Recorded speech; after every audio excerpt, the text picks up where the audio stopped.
How to hide followers on TikTok. So if you want to hide your TikTok followers so that you can only have access to the list of followers you have on your TikTok profile, then this video is going to walk you through how to do this step by step.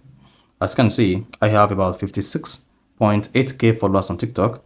Then if I choose to hide my followers, I will only be the one to see my followers alone, and all other followers or TikTok users will not be able to see my followers. So if I don't have this, you found this often informative, please don't forget to like and then subscribe. Now, to hide followers on TikTok, all you just need to do is go ahead and open the TikTok application on your phone. This could be on Android or on iPhone. Then once you open the TikTok app, go ahead and click on the profile icon at the bottom right. Then click on the menu icon at the top right. Click on settings and privacy, and under settings and privacy, locate privacy and click on it. Now, under discoverability, locate private account. With a private account, only users you approve can follow you and watch your videos. Your existing followers won't be affected.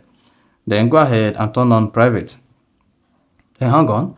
And once you turn on private account on your TikTok account, then you're good to go.